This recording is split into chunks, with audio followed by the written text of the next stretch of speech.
नाज़रीन, प्रोग्राम ऐवान से आवाम तक तो खुशामदीद और मैं हूँ आपके साथ नादिया मिर्ज़ा।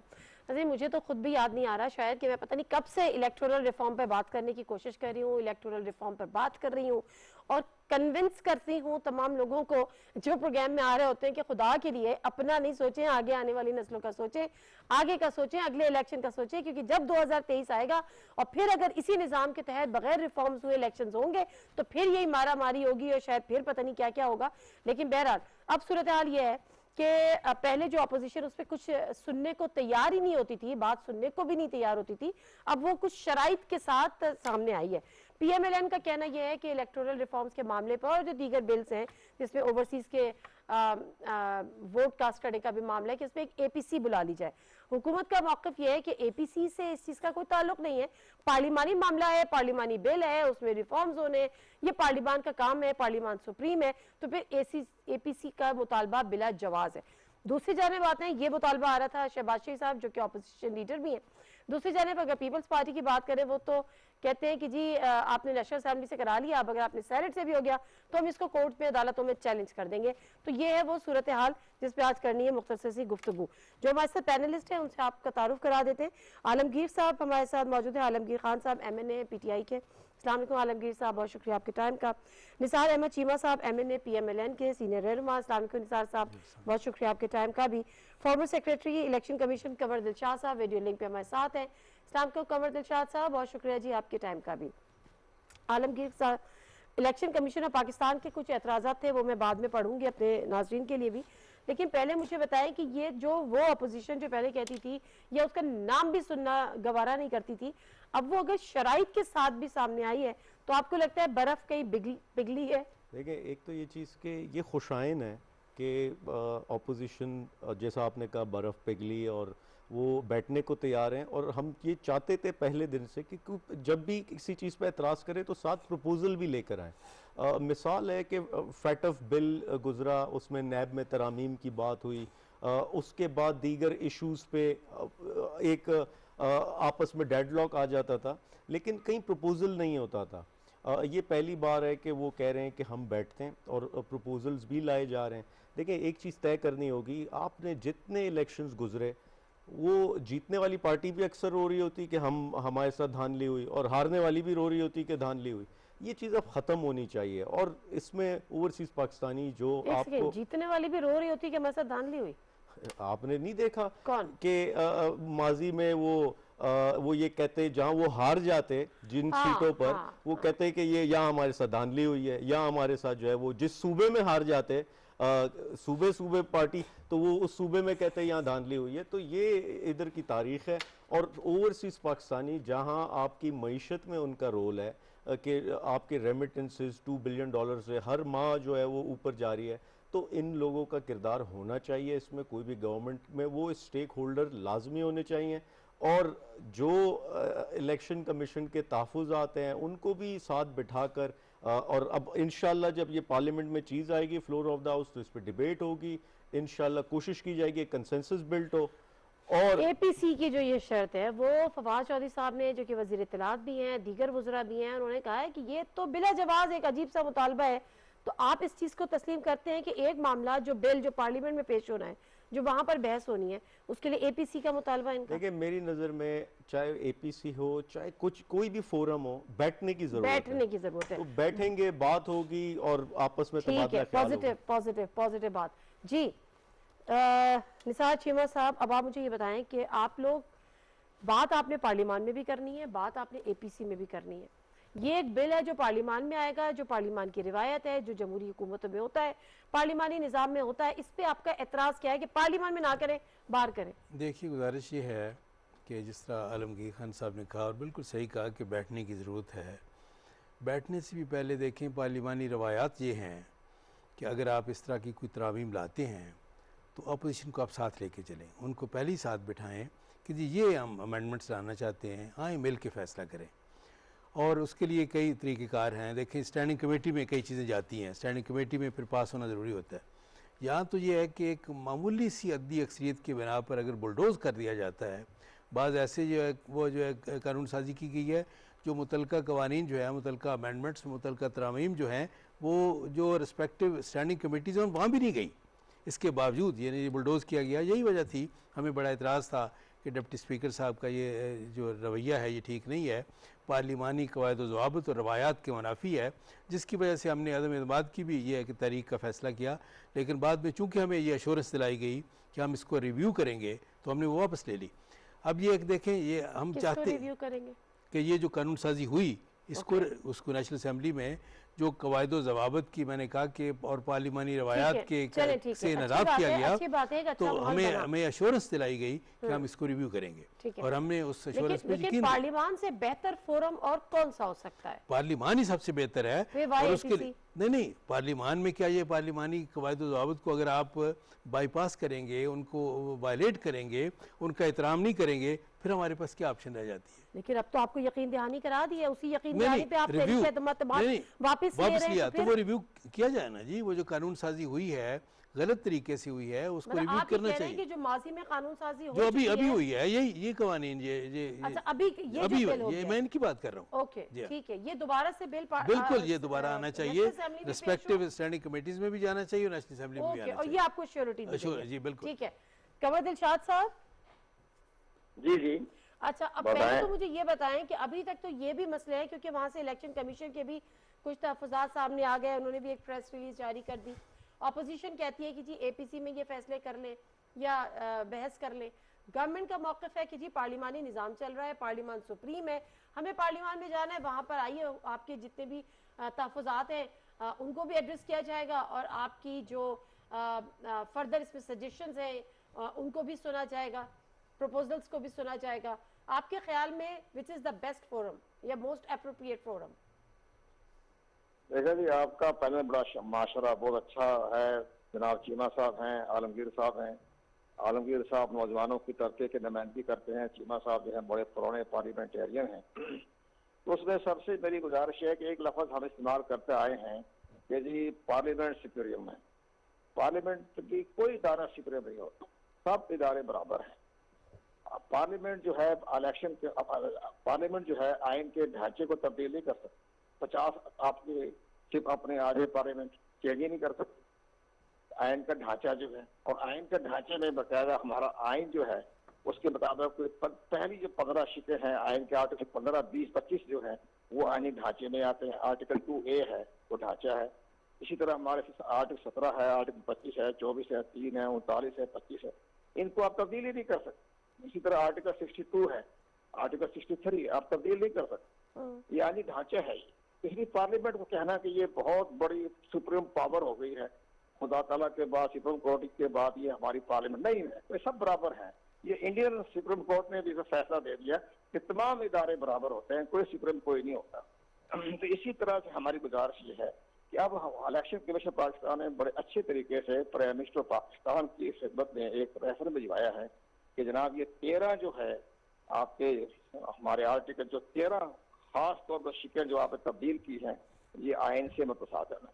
अब प्राइम मिनिस्टर साहब को चाहिए, ज़ाहिर है प्राइम मिनिस्टर और चीफ एग्जीक्यूटिव है और तमाम मामला पर तो वो नहीं देखते, ये तो उनके आइनी माहिरीन और कानूनी माहिरीन का फर्ज है कि वो उनको बार बार ब्रीफ ही करें, समझाएं, बताएं, देखें। वो तो prime minister Pakistan chief executive है। तो अब इसके लिए जो अब इलेक्शन कमीशन खत लिख दिया है, अब उस पर प्राइम मिनिस्टर साहब जो है एक कमेटी मुकर्रर करते हैं। उस कमेटी में सईद अली जफर साहब भी हैं, निसार चीमा साहब भी आ गए, पुराने पार्लियामेंटेरियन हैं, और इसी तरीके से जो हमारे जो है डॉक्टर फरोग नसीम आ जाए, और इसी तरह अगर और आगे बढ़े तो एक गैर सरकारी तौर पर एसएम जफर साहब की खिदमात भी ले सकते हैं। कभी ये आप बताइए कौन कौन सी जो सेक्शन जो है ये आर्टिकल जो है आर्टिकल से मुताबिक है, तो बता दें कि जनाब आपका ये आर्टिकल जो है ये मुताबिक है, उस पर आप मैं वापस आऊंगी, लेकिन बात ये है कि जिन शिकों पे तब्दीली कर लें, नजरसानी कर लें, ठीक है, जिन क्लॉजेस पर एतराज़ात उठाए गए, दिलशाद साहब एक सेकंड, जिन क्लॉजेस पर एतराज़ात उठाए गए और बाकायदा तौर पे कहा यह गया है कि ये आइन के मुतसादिम है, इस पे भी मैं जरा बात करूंगी, बल्कि लेकिन उससे पहले जरा एपीसी वाला मामला निपटा दें तो उसके बाद इसकी शिकों पर आते हैं। आलमगीर साहब, आप कहते हैं कि बैठने की जरूरत है, फोरम कोई भी हो, इवन पार्लिमान हो या एपीसी हो।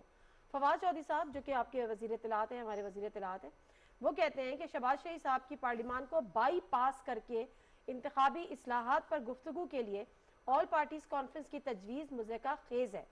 इस तरह की फैसला साजी पार्लिमान के अंदर की जाती है ऑपोजिशन लीडर पार्लियामान को कमजोर करने के लिए एजेंडे का हिस्सा बन रहे हैं, जो कि इंतहाई अफसोसनाक है। तो आपकी पार्टी में दो राय है। ये देखें, एक तो चीज़ ये फवाद चौधरी साहब की स्टेटमेंट वो ऑफिशियल है, मेरी ज़ाती राय हो सकती है। सर आपने यहाँ पे ऑफिशियली स्टेटमेंट नंबर एक, और मैं उनकी इस चूँकि ऑफिशियल है वो मैं इंडोर्स करता हूँ, बीइंग मेंबर ऑफ पीटीआई।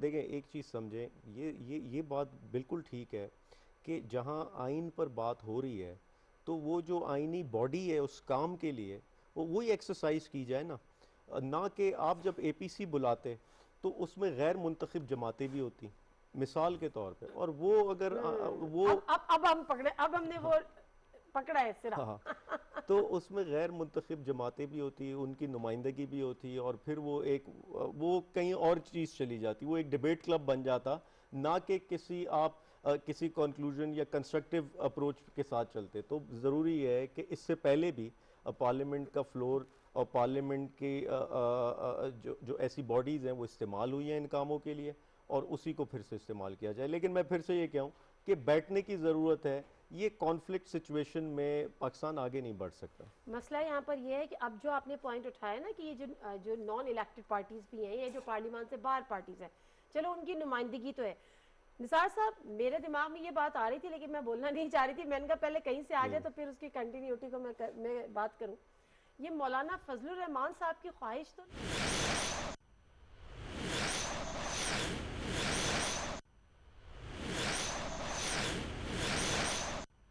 या तो फिर आप ऐलान कर दें कि हम भी हुकूमत का हिस्सा बनना चाहते हैं, तो मेहरबानी करके कोalition पार्टियां हमें भी अपने साथ हिस्सेदार बना लें, हुकूमत में ले लें, फिर वो एक अलग डिबेट है।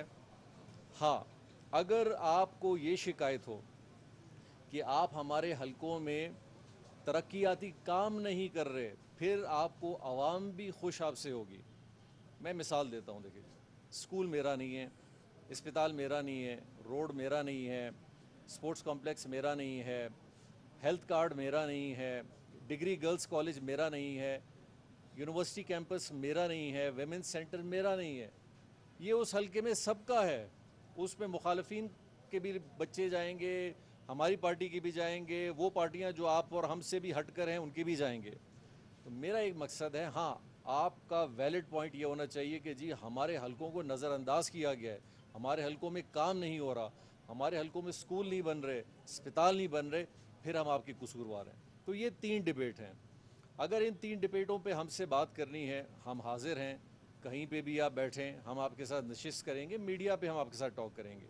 लेकिन अगर मैं ना मानूं वाली बात है और कुछ और बात है तो वो भी मीडिया को खुल के बता दें। वो कहते हैं कि तख्ती जो है वो आपकी पार्टी के अरकान की लग रही, जो उन हलकों में नॉन इलेक्टेड है, जो हम इलेक्टेड हैं, हमारे नामों की तख्ती नहीं लगेगी, उनकी लगेगी। देखिए, एक बात बताऊं मैं आपको, कानूनी तौर पे तख्ती किसी की भी नहीं लग सकती। हुकूमत बलूचिस्तान के डिपार्टमेंट की सिर्फ तख्ती लग सकती है। लेकिन देखिए, ख्वाहिशात को, यहाँ चौराहे पे 10 तख्तियाँ लगी हुई हैं, मिसाल जो आता है अपनी तख्ती लगा जाता है। मैंने बीएनपी की तख्तियाँ देखी हैं, मैंने जेयूआई की तख्तियाँ देखी हैं। मैंने इस दौर के अंदर 4 महीने 3 महीने पुरानी बात बताऊं कि पिशीन के अंदर एक रोड है, हमारा सरकारी एक्सियन और मौलाना साहब सिद्दीक साहब ख़ुद एमपीए हैं, एक रोड का इफ्तिताह कर रहे हैं। तो आप अंदाज़ा लगा सकते हैं कि देखें, हुकूमत के होते हुए भी अपोजिशन जाके फीते काट रही है, पैसे सरकार के होते हैं। अब ये खुशी, हमने किसी को नहीं कहा कि कोई तख्ती जाके लगाए, तख्ती सिर्फ डिपार्टमेंट की लग सकती है। हाँ, ख्वाहिशात को मैं ख़त्म नहीं कर सकता। आपको यहाँ भी मिलेगा कि एक ही पार्टी के 6-6 लोग तख्ती लगाते हैं। वो कहते हैं हम भी बीएपी के, हमारी भी तख्ती लगे, एक और ग्रुप आता है कहते हैं हमारी भी लगे, कोलेशन के आते हैं हमारी भी लगे। हाँ, हमने गवर्नमेंट को ये ज़रूर हिदायत दी है, जहाँ भी इलीगल तख्तियाँ हैं, जहाँ भी नॉन कंसर्न तख्तियाँ हैं, उनको हटाया जाए। सिर्फ हुकूमत बलूचिस्तान की तख्ती लगनी चाहिए। जाम कमाल की भी बहैसियत वज़ीर आला जनाब आरिफ हसनी साहब के वज़ीर रोड और वज़ीर बिल्डिंग या किसी उसकी लगनी चाहिए, बाकी किसी की नहीं लगनी चाहिए। सरदार बिन साहब ने कहा है कि उनके सियासी मुखालफिन को फंड दिए गए हैं, बजट में उन्हें नज़रअंदाज किया गया। आपके इत्तेहादी भी नाराज़ नजर आ रहे हैं। देखिए, मेरे जो तजवीज़ करदा जो स्कीमात थी उनको नज़रअंदाज किया गया, वो भी खुश नहीं है, अपोजिशन तो ऐसी खुश। देखिए, मैं एक थोड़ा सा, हालांकि माशाल्लाह हमारे साथ पीटीआई के सारे दोस्त हैं, सरदार साहब हमारे बड़े काबिल एहतराम हैं, और पिछले तकरीबन कुछ माह से वो कभी नाराज़ होते हैं, कभी खुश होते हैं, कभी नाराज़ होते हैं, कभी खुश होते हैं। मैं जैसे आपको पहले कहा, देखिए हुकूमत जब काम करती है कहीं पे भी, बहुत सारे जगहों पे जब काम करती है तो बहुत सारे तजावीज़ आते हैं। कुछ तजावीज़ ऐसे आते हैं डिपार्टमेंटल आते हैं, कुछ हमारे डिप्टी कमिश्नर से आते हैं, कुछ हमें सोशल मीडिया, सियासी लोग, इदारे सबकी तरफ से आते हैं। तो हम कोशिश करते हैं कि हर अच्छी तजवीज़ को जो उस पब्लिक के फ़ायदे में है उसको हम रखें। हाँ, अगर कोई ऐसी स्कीम है, मैं आपको मिसाल दूंगा, बाग रोड है पिशीन का, मेरा ख्याल आप लोग गवाह होंगे, पूरे बलूचिस्तान में किसी रोड का चर्चा नहीं है, सिर्फ एक रोड का है। हमारा वहाँ कोई भी नहीं है, लेकिन हमने वो बाग का रोड क्यों दिया है कि 30,000 लोग पशीन के बरशोर के लोग उस रोड पर ट्रैवल करते हैं जो कच्चा है, टूटा हुआ है, हमने वो रख दिया। हमें बहुत, अब उसके 10 दावेदार हैं वो अलग बात है, लेकिन क्या ये 30,000 लोगों को हम नज़रअंदाज कर दें कि क्योंकि कोई आदमी उसकी ओनरशिप ले रहा है और हम उसको नहीं देना चाह रहे? तो ऐसी बात नहीं है। यकीनी तौर पे कहीं ना कहीं तहफ़्फ़ुज़ात देखें सबके होते हैं। हुकूमत के अंदर बैठे हुए हमारे बहुत सारे MP हैं, मैं हूँ, किसी का काम आ जाता है, किसी की निशानदेही पे होता है, नहीं होता है, ये PSDP का एक हिस्सा चलता रहता है। अच्छा जाम साहब, जो सूरत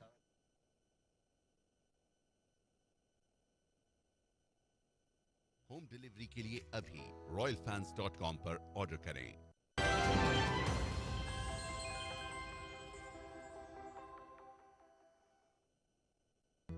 सिर्फ रॉयल फैंस से मिले खूबसूरती और दिलकशी का मुनफरिद अंदाज। रॉयल फैंस, साथ जिंदगी भर का।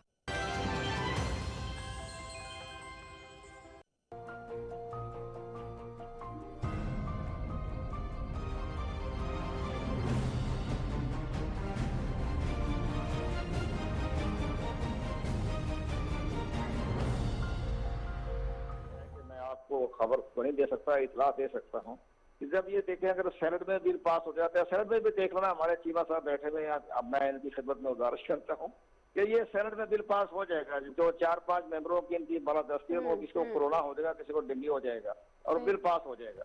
तो फिर इसके बाद ये जो बिल पास होने के बाद इलेक्शन कमीशन ऑफ पाकिस्तान वो सुप्रीम कोर्ट ऑफ पाकिस्तान में जाएगा, और वहाँ सुप्रीम कोर्ट में कहेगा जनाब ये जो पार्लियामेंट ने जो तरमीम की है ये आइन से मुतसादिम है, आप हमें गाइडलाइन दें।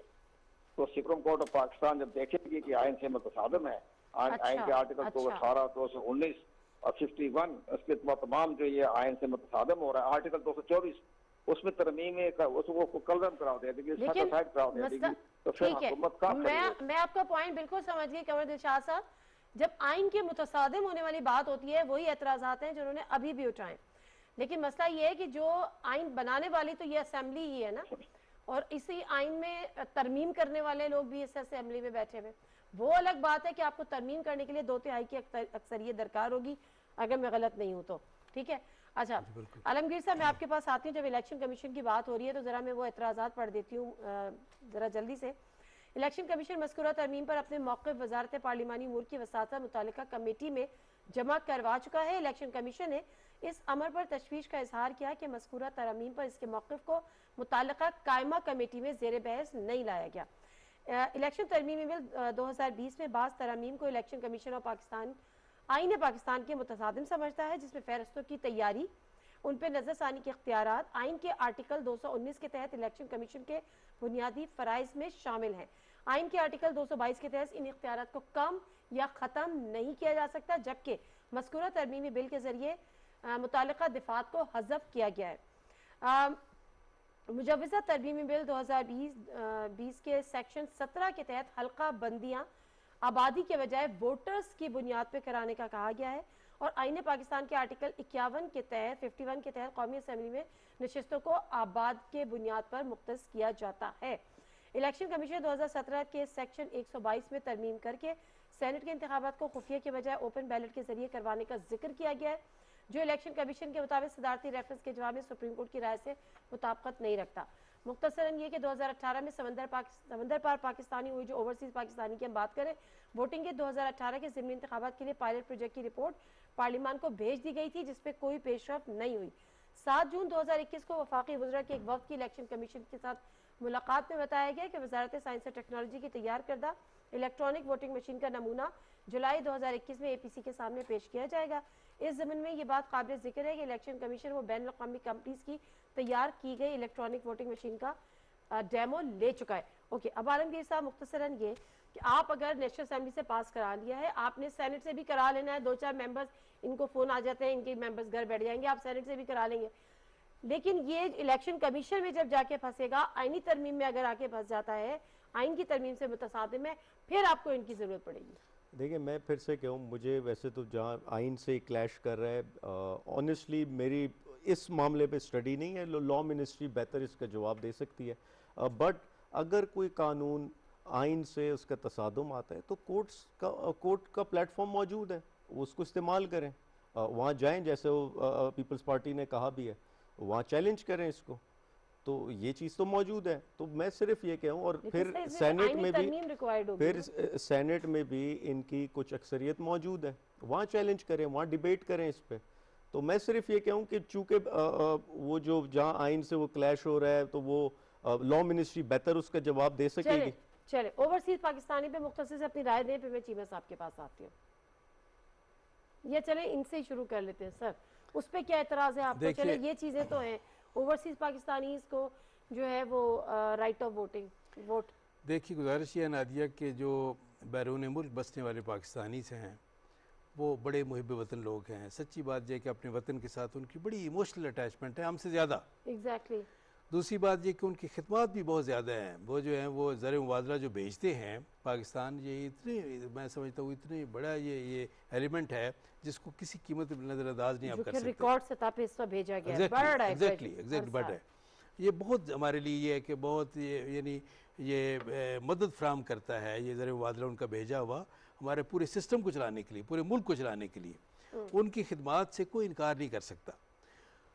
असल बात ये है, मैं आपको बताऊँ, मैं ख़ुद बाहर रहा हूँ, इंग्लैंड में रहा हूँ, कई साल रहा हूँ। मैं आपको बिला खौफ तरीद ये कहता हूँ कि बाहर बसने वाले पाकिस्तानी जो ज़िम्मेदार पाकिस्तानी हैं, वो चाहते ये हैं कि पाकिस्तान की सियासी जमातें वहाँ के माहौल को, ये है कि हमारे पाकिस्तानियों में ये कि इस तरह ना करें कि निफाक के जरासीम ना पैदा करें, निफाक के बीज ना बोएं, हमें इकट्ठा रहने दें। वहाँ पे मेरी गुजारिश सुन ले, अगर मेरी गुजारिश तो सुन ले। बात ये है कि देखें, मैं आप मिसाल देता हूँ, दुनिया की किसी मुल्क ने, हिंदुस्तान और हमसायों समेत दुनिया के किसी मुल्क ने अपनी सियासी जमातों की बैरून मुल्क शाखें कायम नहीं की, जिसकी वजह से वो लोग जो हैं बाहर जाकर सिर्फ ये है कि अपने वतन को रिप्रेजेंट करते हैं। देखें, यानी हिंदुस्तान के हमसे ज़्यादा लोग हैं वहाँ पे बैरून मुल्क बसने वाले, लेकिन ना वहाँ कांग्रेस है, ना BJP है, ना कोई और सियासी जमात है। बात यह है कि हमसे ज़्यादा हैं लेकिन इकट्ठे हैं, हम कम हैं लेकिन आपस में तकसीम होकर, आप गुजारिश सुन लें, हम तकसीम होकर यह है कि देखें, यह है कि वो अपनी ताकत और कमज़ोर कर देते हैं। बात यह है कि अगर हम हमारे लोग जो वहाँ इकट्ठे रहें, वहाँ की लोकल पॉलिटिक्स में हिस्सा लें, हम कई ज़्यादा सीटें ब्रिटिश पार्लियामेंट में और बाकी दुनिया के पार्लियामेंट्स में ले सकते हैं जहाँ पाकिस्तानी बसते हैं। यह है कि वहाँ की अगर पार्लियामेंट में हमारी नुमाइंदगी ज़्यादा होगी पाकिस्तानियों की, तो वो ये है कि पाकिस्तान के लिए भी ज़्यादा मुफीद। नहीं, मैं उसी तरफ आ रहा हूँ। देखें नादिया, मैं उस तरफ ही आ रहा हूँ। देखें, जिसने पाकिस्तान में आकर पाकिस्तान की सियासत में हिस्सा लेना है, वो आप नहीं, गुजारिश मैं अगर वोट देती हूँ तो वो मेरा हक है। नहीं, आपका गुजारिश सुन ले, जो मेरी बात सुन ले, जो यानी कि वहाँ का नेशनल है, हमारी तरजीह ये है, हमारी ख्वाहिश ये है, और बैरून मुल्क बसने वाले पाकिस्तानी भी ये चाहते हैं कि वो जो है वहाँ की लोकल पॉलिटिक्स में हिस्सा लें, यहाँ की सियासत में इन्वॉल्व होकर आपस में देखें। मेरी गुजारिश सुन लें, मैं वोट देती हूँ, ये मेरे कैमरामैन, ये क्रू, ये वोट देते हैं, अगर ये बताएं कि वहाँ पे कैंपेन शुरू हो, सियासी मुहिम शुरू हो, एक इंतखाबी मुहिम शुरू हो जाए, क्या ये कि पहले से जो मौजूद निफाक है मज़ीद नहीं बढ़ेगा? बात ये है, होना ये चाहिए बैरून मुल्क बसने वाले पाकिस्तानी अगर सियासत में हिस्सा लेना चाहते हैं, यहाँ की पाकिस्तानी यहाँ आके अपनी कॉन्स्टिट्यूएंसी में वो कैंडिडेट बने, वो वोट दे, वो उम्मीदवार बने। लेकिन मेरी गुजारिश है, अगर मैं किसी एक मिनट, बतौर पाकिस्तानी मेरी दर्दमंदाना अपील है कि देखिए, गुजारिश ये है कि हम वहाँ पाकिस्तानी जो बसते हैं बैरून मुल्क, उनके इत्तेहाद को हम पारा पारा ना करें, चले अब उनको इकट्ठा रहने दें। जी मैं अगर वोट देती हूँ तो क्या मैं सियासी हो जाती हूँ? देखिए एक चीज़ समझे, जो ओवरसीज़ पाकिस्तानी है उन वो यहाँ वहाँ से रेमिटेंसेस भिजवाते, इस सिस्टम से, यहाँ की पॉलिसी से डायरेक्टली अफेक्ट होते वो लोग, उनकी फैमिलीज अफेक्ट होती। तो क्या उनको ये राइट नहीं मिलना चाहिए कि हम वोट के ज़रिए लोगों को मुंतखब करें, जो उनकी नुमाइंदगी करें पार्लियामेंट में, उनके लिए कानून साजी करें? और फिर एक बहुत, आप ये $2 बिलियन कोई मजाक है? ये तो पहले मनी लॉन्ड्रिंग की नज़र हो जाता था, इसलिए हमें पता, अभी जब उस पर काबू पाया तो मालूम चला आपकी मईशत में मेजर रोल है इन लोगों का, और वो उसमें लेबर तबका भी है, उसमें बड़े बड़े बिजनेस कम्युनिटी भी है। इन सबको इंगेज करना, इन्वॉल्व करना ज़रूरी है। ये मेरा ख्याल है आपके मुल्क में एक बहुत ही पॉजिटिव किरदार अदा करेगा आगे आने वाले सिस्टम में। अच्छा, क्या आप लोगों ने कोई ऐसा सर्वे, कोई ऐसा चीज़ कराई है जिससे, ये ऐसा कोई पोल कि ओवरसीज़ पाकिस्तानी जो हैं वो पाकिस्तान के इलेक्शंस में वोट करना चाहते हैं, जो अपना हक है वो राय देने का, वोट देने का, उसको इस्तेमाल करना चाहते हैं? और देखिए मेरी नॉलेज में तो नहीं है कि लेकिन ये एक इनका मुतालबा रहा है हमेशा से। आप सोशल मीडिया पे आप देखते, और फिर सोशल मीडिया एक ऐसी चीज़ है कि वो तो आपके मुल्क से बाहर की कम्युनिटी की भी आपस में इंगेज्ड होती है, और आज एक सियासी प्लेटफॉर्म बन चुका है सोशल मीडिया, तो वहाँ उनकी इन्वॉल्वमेंट नज़र आती है हमें। इश्यूज़ पे आप देखते वो प्रोटेस्ट कर रहे होते उन अपने अपने ममालिक में, आप देखते इश्यूज़ पे उनकी राय आती, वो इन्वॉल्व है इस सारे सिस्टम में। और डिवीजन तो है, पार्टी बुनियादों पे डिवीजन तो अभी भी है। कुछ पीटीआई के सपोर्टर हैं, कुछ वहाँ पे पीएमएलएन के सपोर्टर हैं। ये गलत नहीं होना चाहिए। वहाँ सिर्फ पाकिस्तान, सब नाराज हो जाएंगे आपसे, वो बाहर खड़े होते हैं रोज उनके दरवाजे पे। हमें सिर्फ पाकिस्तानी बनकर रहना चाहिए। अच्छा कमर दिलशाद साहब, जरा आप इस पे रोशनी डालें। पहले तो मुझे ये बताएगा कि क्या अगर जो कि मेरा एक फंडामेंटल राइट है कि मैं वोट कास्ट करूं, ये सियासी होना हो जाता है? नहीं, जफर बात यह है कि आपने जो हो रहा है ओवरसीज पाकिस्तानियों के बारे में, तो ओवरसीज पाकिस्तानियों के बारे में इलेक्शन कमीशन ने 95 से लेकर 2009 तक इस पर बड़ा काम, और सुप्रीम कोर्ट ऑफ पाकिस्तान के जस्टिस डॉक्टर नसीम शाह की एक जजमेंट आई थी, तो उसमें हमने पूरे दुनिया भर के तमाम सिस्टम को देखा। आप हैरान होंगी कि खलीज के ममालिक ने इलेक्शन कमीशन पाकिस्तान के तमाम खतूत के जवाब में ये कहा वज़ारत खारजा की वसातत से कि हम ओवरसीज पाकिस्तानियों को जो खलीज के ममालिक में अपने वर्कर हैं, सर्विस कर रहे हैं, उनको वोट का हक नहीं देंगे, हम उनको मुल्क से बाहर निकाल देंगे। हम नहीं चाहते कि उनकी वजह से जल्द से जुलूस हो, रैली निकले या बैसी में जाए, हमारा ही हो। हमारे मुल्क का सिस्टम जो हमारा मुख्तलिफ है दुनिया के ममालिकों से, हमारे यहाँ से कोई इंतखाबात के हवाले से हमारा कोई लेन देन नहीं है, तो हम आपको हरगत इजाजत देते हैं। तो ये वजारत खारजा में रिपोर्ट मौजूद है, ये ओवरसीज पाकिस्तानियों के हवाले से खलीज के ममालिक की, लेकिन जो यूरोपियन है, मगरबी ममालिक है, उनका बेशक आप बकायदा वोट कास्ट करें। उस वक्त इलेक्शन कमीशन ने फैसला किया था कि चले यूरोपियन ममालिक में हम वोट कास्ट की इजाजत दे देते हैं, तो बैलेट पेपर की जो होता है पोस्टल बैलेट के जरिए एक बड़ा काम है, उसका ईमेल का जमाना नहीं था, तो पोस्टल बैलेट के जरिए फैसला हुआ के जरिए जब मैसी में जाए तो वो हमें रिटर्निंग ऑफिसर को पोस्टल बैलेट के जरिए करते हैं। वो सारा काम हो रहा था, लेकिन बाद में वो केस जो है वो भी फाइल हो गया। एक सबसे बड़ी बात मैं अर्ज करूंगा नादिया, ये छोड़े इंटरनेट बैलेट वक्त, आप इस पर तरमीम करें आइन के आर्टिकल 224 में, और ओवरसीज पाकिस्तानी को उसी तरह का हक दे दें जैसे मखसूस नशिस्तें हैं, मिनॉरिटी की हैं, ख्वातीन की हैं, तो इनको भी 10 सीटें 15 सीटें वो दे दी जाए, और तमाम पार्टियां जो अपनी प्रायोरिटी के हिसाब से इलेक्शन कमीशन में वही अपनी दरखास्त जमा करवा दें जैसे मखसूस ख्वातीन औरतों के लिए दी जाती है, तो बस सबकी नुमाइंदगी हो जाएगी, तमाम सियासी पार्टी में खुश हो जाएगी। और मेरा ख्याल है इस पर आइन में तरमीम में देर भी नहीं लगेगी, तमाम सियासी जमातों को हक मिल जाएगा, ओवरसीज पाकिस्तानी भी खुश हो जाएगी। आप कह रहे हैं कि हम ओवरसीज पाकिस्तानी को माइनॉरिटी बना दें? माइनॉरिटी नहीं जाए, वो मखसूस ख्वातीन की भी दी जा रही है ना। अच्छा आलमगीर साहब, अच्छा एक सेकंड, वो कैसे दी जाएगी, हुकूमत का मौक़िफ़ ले लो। देखिए तो वो उनको एक हक दे दें, आप एक बकायदा ठीक है, we got your point sir, your point has been registered, just wait now overseas पाकिस्तानियों के लिए। just a second sir, I get back to you please। मैं इस एक्सरसाइज का हिस्सा रहा हूं क्योंकि जो एक अच्छा तरीका हो जाएगा। ओके दिलशाद साहब, we got your point sir, wait a second जी। मैं इस एक्सरसाइज का हिस्सा रहा हूँ कि मैं ज़िमनी इलेक्शन था कराची से, तो उसमें ओवरसीज़ पाकिस्तानीज़ ने पार्टिसिपेट किया था। वो एक पायलट प्रोजेक्ट था इनका इलेक्शन कमीशन का, तो हमने कैंपेन की उनके लिए सोशल मीडिया के ज़रिए, मेरे ओपोनेंट्स ने कैंपेन की। प्रॉब्लम यही है, इनको खौफ ये है कि जो इमरान खान साहब की पॉपुलैरिटी है ओवरसीज़ पाकिस्तानी ये सारी कम्युनिटी में, उससे ये खौफज़दा है।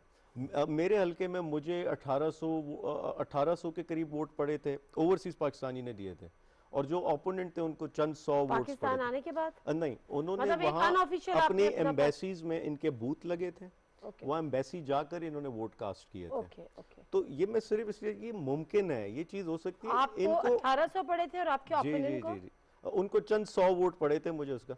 तो सिर्फ बताने का मकसद ये है कि ये इस बात से खौफजदा है कि ये उधर पॉपुलैरिटी, उधर सारा जो हजम है वो इमरान खान की तरफ है, उनका टिल्ट, तो वो इनको वो इस चीज़ से खौफजदा है, बाकी इनको और कोई इंटरेस्ट नहीं है।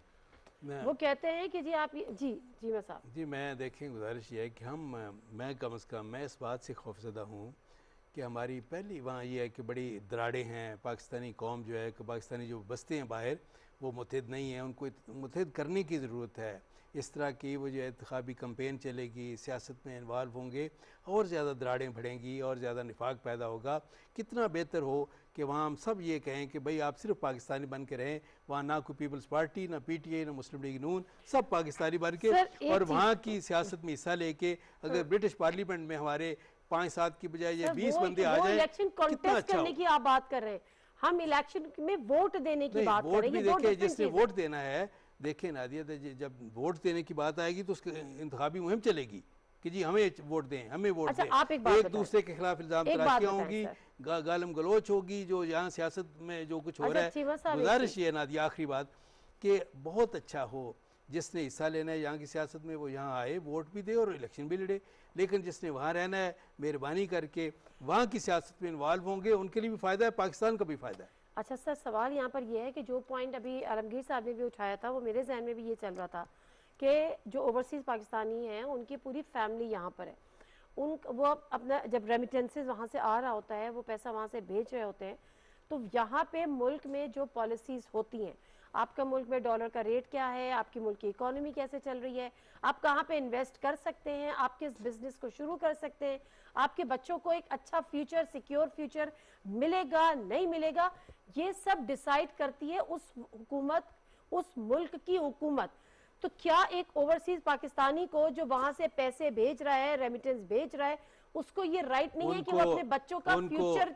नादिया, मेरा जवाब ये है कि बैरून मुल्क बसने वाले पाकिस्तानियों को हर तरह फैसिलिटेट करना चाहिए, उनको हर तरह की सहूलतें मिलनी चाहिए, लेकिन उनको सियासत में इन्वॉल्व ना किया जाए। ये सियासत अच्छा, और सबसे बड़ा जो मेरा तो पॉइंट, मैं ये, आप मेरी बात समझ रहे हैं कि मैं क्या कह रही हूँ, आपकी बात को मैं ऐड करूं, सबसे बड़ा फ़र्क ये है, ये वो लोग हैं ओवरसीज़ पाकिस्तानी जो माशरे का फ़र्क देख रहे हैं, जो ये देख रहे हैं कि कामयाब कौम, कामयाब माशरा, उसका क्या क्राइटेरिया है, उसमें गवर्नमेंट कैसे बनती, उनकी पॉलिसीज़ कैसे होती, और इस माशरे को देखते जो हम पिछले 70 साल से घिस घिस के और अपनी पॉलिसीज़ को रो रहे हैं, अपने आप देख लें आज जो हालात हैं। तो मैं सिर्फ ये कहूँ, ये वो लोग हैं जो जिनकी अवेयरनेस हमसे कहीं ज़्यादा है, जिन्होंने उन माशरों को देखा है जो डेवलप्ड माशरे हैं। तो मेरा ख्याल है इनका बहुत पॉजिटिव कंट्रीब्यूशन होगी सिस्टम में अगर हम इनको इंगेज करें। चलिए, मेरा एक सवाल है, क्या बैरून मुल्क बसने वाले जो बाकी मुल्कों के जो लोग हैं, शहरी हैं, उनको ये हक़ दिया जाता है? क्या हमारे हमसाये में हिंदुस्तान जो है, हमसे ज़्यादा बसते हैं बाहर इंडियंस, क्या ये है कि उनको ये हक़ हासिल है? क्या ये है कि हिंदुस्तान की तमाम सियासी जमातें, उनकी क़यादत इस बात को इनकरेज नहीं कर रही कि वहाँ सिर्फ इंडियन बन के रहें, और वो जो है वाकई हमसे ज़्यादा इफेक्टिव उनका रोल है, वहाँ की पार्लियामेंट्स में उनकी नुमाइंदगी ज़्यादा है, इसलिए कि वहाँ वो जो है वो वहाँ सियासी जमातों की शाखें नहीं हैं, इंतखाबी मुहिम नहीं चलती, एक दूसरे पर इल्ज़ाम तराशी नहीं होती, वो इंडियन बन के रहते हैं, अपने मुल्क के मफादात का तहफ़्फ़ुज़ करते हैं, हम आपस में लड़ते रहते हैं। बदकिस्मती से इस बात को ख़त्म होना चाहिए, इसको मज़ीद ना बढ़ाया जाए। कुछ कमेंट करेंगे, वरना मैं कवल शाह साहब के पास जाऊं। देखें, जैसे इन्होंने दूसरे मुल्क की बात की, दूसरे ममालिक में अगर कोई बाहर मुकीम है, वो मुल्क जाएगा, वोट देगा, वरना उसके जो होना चाहिए NICs हैं वगैरह वो कैंसिल हो जाती हैं। मैं सिर्फ आपको बता रहा हूँ कि वोटिंग राइट उनकी नेशनल ड्यूटी है कि वो बाहर से आएंगे वोट देने के लिए। तो आप वहाँ भी उनको बाहर ममालिक में, मैं ऑस्ट्रेलिया की मिसाल दूँ, उसका मुझे थोड़ा मालूम है कि वो उन्होंने एनी हाउ वोट कास्ट करना है, और वो उनको by email wherever they are okay. वो ऑनलाइन उनको फैसिलिटेट किया जाता है, उन्होंने करना है, वरना उनके खिलाफ उनको पेनल्टी पड़ती है, उनको पनिश किया जाता है वहाँ के शहरियों को। तो यही चीज़ तो हम कह रहे हैं, यही चीज़ तो हम ला रहे हैं। और ये तो मैं एक मुल्क से मैं वाकिफ हूँ, पता नहीं कहाँ कैसे इस चीज़ को सरअंजाम दिया जा रहा है। जो पाकिस्तानी शहरी हैं उनको ये है कि उनको वोट देने का हक और चीज़ है। जो पाकिस्तानी शहरियों की तो बात हो रही है, नहीं, जो गैर मुल्की फर्ज करें, सिटीजनशिप उन्होंने ले ली, नेशनलिटी ड्यूल नेशनल की बात करें, लेकिन वो ड्यूल नेशनल है, पाकिस्तानी उन्होंने सरेंडर नहीं किया। देखिए मैं फिर ये कहूँगा नदिया, मैं फिर बड़ी दर्दमंदी से ये कहता हूँ कि पाकिस्तानियों को बाहर जो बसते हैं उनको आपस में उनमें इत्तेहाद इत्तेफाक की ज़रूरत है। उनको मज़ीद एक दूसरे से दूर ना करें, निफाक ना पैदा करें, आवाज़ को कमज़ोर ना करें। पाकिस्तान की मेरा जो पॉइंट है, मेरा पॉइंट ये है कि जब एक ओवरसीज पाकिस्तानी वहाँ पे कमा रहा है, वो किस तरह से काम कर रहा होता है, अपने फैमिली से दूर, अपने बीवी बच्चों से दूर, अपने माँ बाप से दूर, तो जब वो जिस मुल्क में पैसे भेज रहा है उसको ये मेक श्योर करने में उसका कोई रोल नहीं होना चाहिए कि वहाँ पे क्या पॉलिसीज बन रही हैं, जो वो पैसा वहाँ पर भेज रहा है उसमें कितना करप्शन की नज़र हो रहा है और कितना मेरे बच्चों की आने वाली नस्ल पे के अच्छे फ्यूचर के लिए इस्तेमाल होगा, उसको ये राइट नहीं देंगे हम। नहीं, राइट मिलना चाहिए। सही बात यह है कि जो हमारे ओवरसीज पाकिस्तानी है बड़े मोहब्बत वतन है, बहुत पाकिस्तान से मोहब्बत करते हैं और बड़े बाशऊर हैं और पाकिस्तान के हालात से बाखबर रहते हैं, बेचैन रहते हैं। हमसे पूछते हैं, आपसे ही पूछते होंगे, आलमगीर से पूछते होंगे, चीमा साहब से भी, लेकिन सारे मामला ये है कि इस पर कानूनी तरीका कर ले, इसमें कोई आइन में तरमीम करने की जरूरत नहीं है। ये आपका इंटरनेट बेल्टिंग पेपर जो है बाकायदा, इसमें थोड़ा तरीक़ेकार के बारे में है, इसमें खदशात है, हैक हो जाएगा, दुश्मन मालिक जो है इसको हैक कर लेंगे, भी हैक कर ले। तकरीबन 8-10 लाख आपके पास ओवरसीज पाकिस्तान के पास डाटा का है, नेशनल आइडेंटिटी कार्ड है नादरा की तरफ से, वही वोट कास्ट कर सकेंगे ना, बाकी तो नहीं दे सकते। तो ये कर ले, हैक वैक करने से क्या फर्क पड़ेगा, तो 2-4 लाख वोट कम आगे पीछे हो जाएंगे, लेकिन इनको हक दे दें। इसमें आइन में तरमीम करने की जरूरत नहीं है। इसमें इलेक्शन एक्ट में इसका जिक्र है, इस पर अमल दरामद कराएं, सोचे समझे और इस पर कोई रास्ता निकाल लें। तो हम ओवरसीज पाकिस्तानियों के बड़े हमदर्द हैं, हम चाहते हैं कि उनको वोट कास्ट करने की इजाजत दिए, किसी पार्टी को दे दें, तहरीक इंसाफ हो, किसी पार्टी को, कोई खतरा नहीं है। हर आदमी के, हर पार्टी के अपने नजरियात होते हैं। तो हमारा ख्याल यह है कि ओवरसीज पाकिस्तानियों को वोट हक दिया जाए। और ये 1995 से ये जो है ये काम चल रहा है, इलेक्शन कमीशन ने इस पर बड़ा काम किया हुआ है, तो इसमें थोड़ी सी तरमीम करके ये कर लें। और इसमें हुकूमत को भी चाहिए कि बैठ के तसल्ली से इलेक्शन कमीशन को एतमाद में, इलेक्शन कमीशन को एतमाद में लिए बगैर ये बात नहीं बनेगी। अपोजिशन प्रेशर कर रही है, जो कॉन्फ्रेंस कर रही है ना ऑल पाकिस्तान पार्टी को, वो प्रेशर की तरफ से होता है, इसमें कोई खतरे की बात नहीं होती, प्रेशर डालते रहते हैं। मीडिया भी प्रेशर डाल रहा है, आप भी प्रेशर डाल रही है, हम भी प्रेशर डाल रहे हैं। तो ये प्रेशर है, इस वोट का हक देना चाहिए, हमारा तो इसका राइट बनता है। ये बहुत पुरानी जंग लड़ी जा रही है 1995 से। चले ठीक है। अच्छा, एक और चीज़ है जो आप लोगों ने, मेरा ख्याल है सेनेट वाला जो ऑर्डिनेंस था जो आपने फिर अदालत में, उसमें आपने ड्यूल नेशनल को वोट इलेक्शन कॉन्टेस्ट करने की भी बात की थी। इस बिल में भी ये चीज़ है या उसको पीछे छोड़ दिया? मेरे इल्म में नहीं है ड्यूल नेशनल के हवाले से, बट हमारा ये स्टांस रहा था और बीच में वो एक बिल भी आया था इस हवाले से कि ड्यूल नेशनल को राइट मिलना चाहिए, लेकिन हमारा ये स्टांस रहा है कि नहीं होना चाहिए। और मुझे अभी जो ड्यूल नेशनल को इलेक्शन कॉन्टेस्ट नहीं करना चाहिए। लेकिन आप लोगों ने एक तजवीज़ दी थी जी कि वो इलेक्शन कॉन्टेस्ट करे, जीत जाए तो सरेंडर करे अपनी नेशनलिटी। बिल्कुल ऐसे ही है। तो हार जाए तो इस पर भी इख्तिलाफ राय था उस वक्त भी हमारी पार्टी में, बट वो चीज़ आई, प्रपोज हुई, टेबल हुई।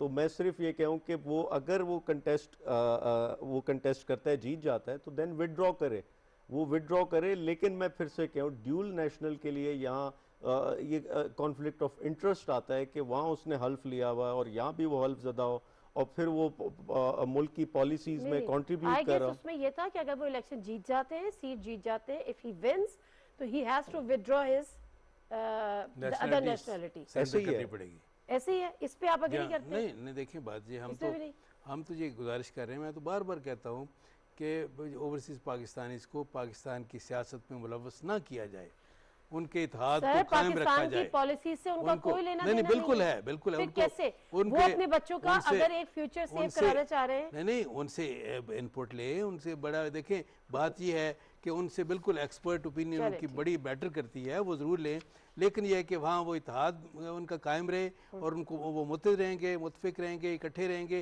पाकिस्तान के लिए ज़्यादा इफेक्टिव होंगे, यूज़फुल होंगे और वहाँ की पार्लियामेंट में चलिए। उनकी नुमाइंदगी बेहतर होगी।